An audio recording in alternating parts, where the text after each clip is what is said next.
Hello, dear friends. Welcome to Aspire 32, and I am again making another amazing podcast with Dr. Sagar. In the last two podcasts, he mentioned every detail about how you can go to Canada as an international student and get enrolled in the DDS program in Canadian dental schools. Along with that, he also gave us information regarding the PR process, why Canada can be a better option for dentistry, and every minute details regarding this process. And today, Dr. Sagar is again here, and in this podcast, we'll be concentrating more about solving so many confusing questions about the AFK exam. So, Dr. Sagar, once again, I welcome you to Aspire 32 for another very important podcast. Thank you, Dr. Shenvi. It's a pleasure being here, and it's a pleasure being interviewed by you. It's an honor. Thank you. So let us directly shift to a very important question which many students ask when somebody talks about the Canada. Although you explained that there is a route by doing the DDS, you can get a license as practice dentist, and you explained it very well. But why is the licensure exam is a separate entry, and what is the advantage of doing that? So, as we spoke earlier, one route of practice is the DDS. The other route is the direct licensure program. Now, the direct licensure program I think it was restarted in 2012. It was basically overhauled from what it was earlier, and it was restarted in 2012, primarily because we needed more of dental professionals in the field. And it was being seen by the government that many trained dental professionals used to come here, used to try to go into school in 2010s or so, and were not successful. So they used to end up diverting from there. So it would take away the manpower, the trained manpower that the country needed. And that's why they spoke to the NBDE, or the National Dental Licensing Board, and they kind of streamlined this process for internationally trained dentists. So this process it just makes it easier for you and me as internationally trained dentists to get credentialed here, so that you can start working in the field of dentistry, because it is a protected profession. It needs credentialing before you can actually start working there. Advantages of the direct licensing process are many. One of the main things that comes to mind is the cost and the time. So not everyone wants to go back to school again after about 8 or 12 years of schooling that they had. And many people feel that their skills, clinical skills, are well polished enough to start practicing directly off the bat. So such people can actually benefit from the direct licensing process, because that saves them the cost of going to school. So as you know, DDS is a bit expensive. You might have to pay roughly about $150,000 for the 2.5 years to 2 years of time that you spend in the school. Direct licensing actually is very, very cost effective. When you think of that, you would probably end up spending in a total about $35,000 to $40,000 while you do the entire direct licensing process, including the training, the exams, and the time might be a little less compared to schools. You might, I've known people who've completed the entire direct licensing process in about a year and a half, right from the start of the first exam, AFK, then on to ACJ and ACS, which can actually be taken simultaneously. It's an individual preference. In Canadian licensure exam, how many exams? Some people say it is 3, some people say it is 4. So how many exams do you have? So typically the number of exams that we as licensed dentists have to take is a total number of 5. But out of that, the specific ones for the internationally trained dentist is 3. So that means the last 2 exams, the OSCE exams, the written and the OSCE part of the OSCE exams, both of those exams have to be taken by any graduate, whether you're a graduate from a dental school or you're a direct licensing grad. It does not matter. So for us as internationally trained dentists, we have 3 exams in total. The first is the assessment of the fundamental knowledge, or AFK. Second is the assessment of clinical judgment, or ACJ. Third is the assessment of clinical skills. So it used to be the norm that people would take up the AFK and then they could take up the ACJ and ACS either simultaneously or one after the other or in any order. Uh, Starting in March of 2021, NDED revised their entire scheme. So now you have to follow that order. So first you take up the AFK exams, then you take up the ACJ, and then you take up the ACS. So these are the three exams that are specific for direct licensing grads. After you finish the ACS, you are eligible to take up the OSCE exams. So that kind of ACS kind of brings you on par with all of the DDS candidates, and you're basically allowed to take up the exams that will allow you to be licensed as a dentist here in Canada. Those are the OSCEs. Okay. So the three exams are very important. And as you mentioned earlier, the second or third exam, you could have taken it separately or together, but now you have to finish the earlier exam before taking the next one. That's a very good, very latest information, which my dear viewers, Dr. Sagar is sharing on this podcast. Since Dr. Sagar is training the students in DSTC coaching center in Canada. Dr. Sagar, now before talking in detail about these AFK exams, different types, and maybe how do you prepare for it, I want to know some information regarding about the process. Like, what is the initial steps? For example, for US, we have to apply for EC. Okay, have a dent pin. What is the process before you appear for AFK exam? The first step is kind of common for almost everyone, whether you're going into school or you want to go into the direct licensing process. What you need to do is you need to get a kind of an ECE, or you need to get your documents credentialed. Now, you don't have to go to other organizations like the WES or ECE. NDEB does that for you. So what they want is they want you to send over the transcripts of your marks cards, that your degree certificate, and some of the other documents from your end. So you need to get the transcripts and your photocopy of your marks cards sent over from the university directly to the NDEB. And you from your end might need to send the original copies of your marks cards, original copies of your degree certificates and internship completion certificate. Of course, at the end of the credentialing process, they send it back to you. So these documents, when they received by the NDEB, and once you pay the fees to open up an account with the NDEB, they will basically start doing the credentialing process. This is just so that they know you are a graduate from a non-accredited but still a reputable institution, that you haven't attained your dental degree by fraud or any other means, which happens more often than you think. They want to make sure that your education is on par with the Canadian dental schools before you can start with the licensing process itself. So this is just a kind of a background check, if you may, and this is done by the NDEB. Now, from the date that you set up an account and send the documents and the NDEB receives it, the processing time for your profile starts. And the processing time has varied quite a bit. Pre-COVID in 2017 or 18, the processing time was about 3 months to 6 months. During COVID, it went up to 1 year. Right now, it is still 1 year, but I know some of my students who've had the processing times show up less than 1 year, so about 6 months to 9 months. They have, received the all clear by the NDEB. Now, once your profile is processed and completed, you can actually start applying for the AFK exam. So it's kind of the first common step for everyone: the processing and creation of your profile, NDEB profile, and then application for the AFK exams.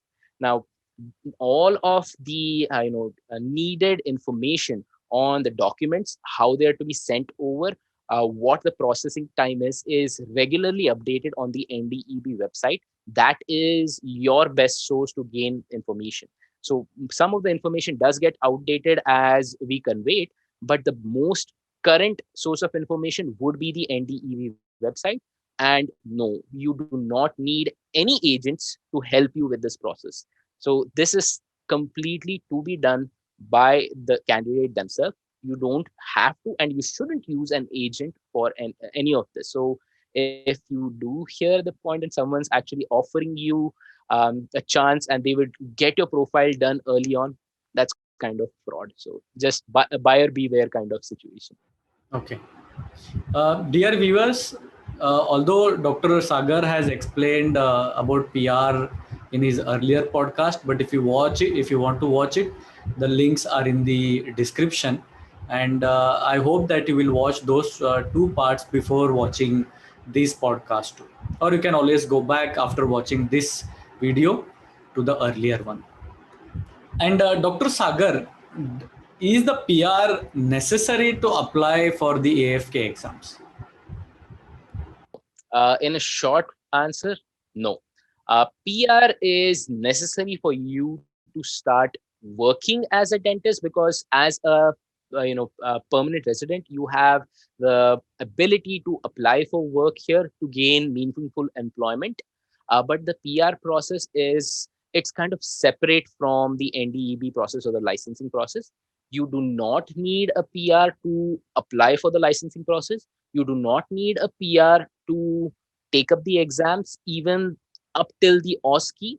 But when you get licensed as a dentist, you might need the PR to start working. And in some cases, now please don't quote me on this, but in some cases, it's happened that people have gone through the entire PR process, have them licensed as, have themselves licensed as a dentist, and have gotten a job offer. And based on that job offer, they have received an LMIA, or Labor Market Impact Assessment, and they've gotten a PR by getting additional points. So it is possible to do that. But for the licensing process itself, you do not need a PR. And that's actually given right there on the NDEB website. The NDEB does not help you get a PR, and the PR is not needed for the licensing process. But to work, of course, you will need a PR. So the student can prepare, apply for this exam while staying in their country, and then just go to appear for the exam. But what is the better option? Do you advise the students to have a PR, go there? Because you did mention that with a PR you are eligible to work, do some jobs, and maybe simultaneously people prepare for the exam. Which option is good? Staying in your country and then maybe applying to this process and then give the exam, or having PR, shifting to Canada, and there you prepare and give the exam? So, in my opinion, both routes are really good, and it depends 100% on your financial ability, your ability to cope with the expenses, and your comfort level. Now, let me give you my example. When I went through this process, we did not have the opportunity of taking up the exams at remote locations, because it wasn't really decentralized. It was very centralized. We had in-person centers. Some centers were there in other countries like Paris and in France and New Zealand as such. But the best way to actually take up the exams at that time was when you were in the country. So when I went through the process, what I did was I first got my PR. As I was almost about to get my PR, I started the process of my credentialing with the NDEB, opened up a profile. So by the time I landed in Canada, I was eligible to take up the exams directly. And I went through the process by coming to Canada, finding a job here, working, studying side by side, and then taking up the exams. Now, this has changed a lot, and this is partially because of COVID. All of the NDEB exams, the first and the second part at least, the AFK exam, the ACJ exam, they're now being held at prometric centers instead of on an booklet or on paper. So you don't need a physical center in the country. There are prometric centers in the US, there are prometric centers in Canada and across Europe, in New Zealand, where you can just go, take up the exam, and that's it. You don't have to worry about being in Canada. So I've had students from right from 2018 onwards who did this. They basically came in on a visitor's visa. They took up one exam, went back. They came and again took up a second exam, then went back. And by the time they had cleared the second exam, the third exam has to be taken in person, because it's basically an assessment of clinical skills, where you do certain preparations, you do a class 2 preparation, crown preparation, rubber dam placement, and endo access, and you are judged on your skill at doing these procedures. And all of this is done on a phantom head or a mannequin. We'll So discuss that, because yeah, maybe we are covering about the exams in the later half. Uh, but before that, you said AFK one, and then there is second exam, which are maybe the third exam, as you mentioned, they are completely practical. What is the difference between the first and second exam? Is it, for example, NBDE part 1 had basic subject, NBDE part 2 had more clinical subject? Is it the same in the first and second exam of this Canadian licensure exams? absolutely. Let's take this. So as I was saying earlier, the both of the first and the second exams, the AFK and ACJ, are now online, so you can take it from any prometric center in the world which is licensed to do it. Let's come to the format of the exams. The first exam is the AFK, or the Assessment of Fundamental Knowledge. Now, this exam is what they call a written pattern of exam. So when I say written, I basically mean MCQ based. It used to be delivered in two papers, so two booklets, each booklet with 150 questions each, and it was taken over a 3-hour period for each booklet. So basically, you would go in the morning at 9 o'clock, you would have the first booklet, 150 MCQs, 3 hours. Then in the afternoon of the same day, you would have another booklet, 150 questions, 3 hours. This format has slightly changed now. They haven't released all of the details yet, but what they have said is in the future, starting possibly from 2021, the booklet style of questions would be reduced in number. So it would be MCQ based itself, but 100 questions, and to be determined for about 100 to 120 minutes. That is the time that they probably might allow for, but they haven't released these details yet. So it is still a written paper in sorts. So when they say written, it's not really paragraph based or rote. It is basically MCQs. So that is the first paper. Okay. Absolutely. So, like And for example, in the US, we have Prometric centers. It's a computer based, which is MCQ, but you mark on the computer. And what you are saying is you have a booklet, but the questions are similar, but you have to, it's a paper based exam rather than the computer based. Is that right? no, it used to be a paper based exam. Yeah, now they have Now it shifted to is Prometric. Yeah. exactly. So it's still on the computer. You basically select answers for the MCQ. So MCQ is displayed there. You select one answer which you feel is correct on the computer. So it's basically 100% digital now. There might be some changes, but at the NDEB is still working on that. So they haven't released all of those details right now. So the first paper, booklet 1 and booklet 2, or part 1 and part 2, what you may call it, which happens in the same day, that is still 100% MCQ based. Okay. Now, the second paper, it's also written, Second but exam. Second sorry, the exam. second exam, my Yes. mistake. The second exam is also written, but it actually is slightly different to what we're used to. So the second exam has a question that is case based. So you might see an entire description of a case, you might see clinical photographs of the case, and you might see some questions based on the case. So they might show you a photograph of, say, a pathologic lesion, and they might ask you to identify the pathology or select all treatment options which make sense for this patient based on their history. So, say I see a pathology like endodontic fistula or a sinus tract. So, what would I do for this patient? So, I would probably do either an extraction, I would do endodontic therapy, and that is probably it. I would observe after that. Now, if they ask a secondary follow up question, is there a specific treatment needed for the fistula? Yes, no. The answer would be no. So you wouldn't treat the fistula. So something like this. They might show up. They might show a question of a pathology. They might show a series of full mouth x-rays, and they might ask you to diagnose where do you see the decay. Is it on the mesial of 1.6, distal of 1.5? So you'd have to see where the decay is, and they might even ask you questions like which of these would need to be treated operatively. So you'd basically judge by the amount of extension of the decay, and you'd say, yes, this would need to be treated operatively. This would probably need remineralization, something of that sort. So it's a very clinical judgment exam. So that's what it is in the end, assessment of clinical judgment.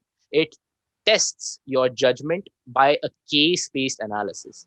So One question which you have still not answered is like, for example, as I said, we have this in the second day of NBDE part 2 in US is case based, and which is very similar to it. But the NBDE part 1 has only basic subjects like ANAT, physiology. What I want to know is the first paper, that is AFK first exam, and the second exam, are the subjects different? I understood you are saying that we have case based questions in the second exam, but do you have ANAT questions on the second exam, or is it only restricted to first exam? I hope you are getting my So question. I understand. I understand perfectly. So let me answer that question. The AFK exam is unlike the exams that we've seen up till now. In up till now, so in the US, again, as you mentioned, first part is mostly basic sciences. Second part is more clinical. In India, we have a mixture of these exams. So when I wrote it, it was PMT, AIPG, and you had many of those different exams. Each had their own format, though. But the commonality was you had all kinds of questions in there, right from basic sciences all the way up till clinical sciences, meaning basic biochemistry questions would be there in the same paper as endodontics questions.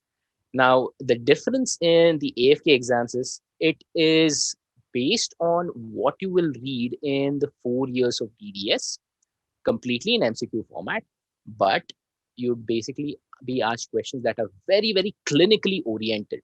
So you wouldn't need to know who discovered this technique or who discovered this material or when, De- which year was it invented. Yeah, Definitions. no No definitions, none of definition. that. No definitions, none of that. Okay.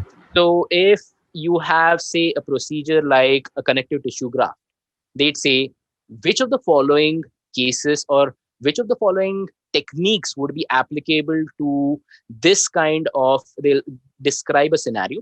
A person has sensitivity, less amount of attached gingiva on 4.3, and they have exposure of root cementum. What procedure would be done or what procedure would be indicated to reduce the sensitivity? A pedicle graft, a free connective tissue graft. So there would be an apically displaced flap, coronally displaced flap. You have to choose one option based on that. So it's very, very clinically oriented MCQ questions. And even in anatomy, let's take basic sciences like anatomy or microbiology. You won't see core anatomy questions saying where is this muscle attached and what are its what are its actions. They probably ask you something like all of the following muscles will help in closure of the mandible except. So you'd have to select the option that is the exception. Or they'd ask you something like well, let's see, microbiology questions. All of the following microorganisms are isolated from primarily infected root canals, except. So it's very clinically oriented microbiology. It is very clinically oriented anatomy, physiology. You don't really see questions that are practical, in-depth or impractical biology questions, if you ask me.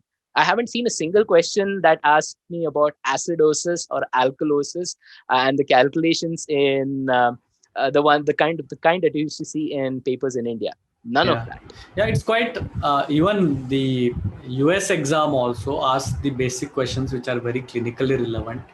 I really don't know why the Indian exams, because I was editing the paper of 2019 2020, and the things which a postgraduate student will not know is asked for an undergraduate student. So it is Exactly. asked in that depth. I sometimes wonder, or maybe because we have so much of competition and so many students are applying, this is the only way. I have no idea. Then, so we are now clear that the part 1 is MCQ based, part 2 is also MCQ based, but part 2 exam is more clinically based, case based questions. But there are students, or I have also seen the papers, the difference what I have seen in foreign exams, that is US exam and the Canadian exam, is the number of correct answers in one single question. For example, in most of the US exam questions, you have only one correct answer for one question. But when I saw the model papers of the Canadian licensure exam, I saw that they have multiple answers. Is that the way all these questions are very commonly framed? So to answer your question, I'll have to go into a little bit on detail on how they actually frame questions. So this was actually told to me by one of my professors at the U of T. The way that they frame questions for all exams, not just the NDB, it's just for all dental exams, is you would have a question, you would have 4 options for that question. Out of that, 2 options would definitely be easy to rule out, definitely wrong there. 2 options are very, very similar to each other, but there is one option that is slightly better than the other option. So you have to basically choose the option that makes more clinical sense for that specific scenario. So it does happen that there are 2 correct answers, but this is my terminology. We usually tell our students in our classes that there could be 2 correct answers. What you have to choose is the most correct answer, or in some cases, the least worst option, because there may not be a correct option. There'll be one option that is less wrong than the other options, and you choose that. It does happen quite often in the Canadian exams, and that is what, in my sense, makes these exams tricky. These exams are not difficult. These exams are not something that you wouldn't be able to pass. It needs a specific mindset to look at the questions and see, okay, 2 correct answers, 2 wrong answers. Take the wrong answers out, decide between the 2 correct answers, which is more correct, more applicable.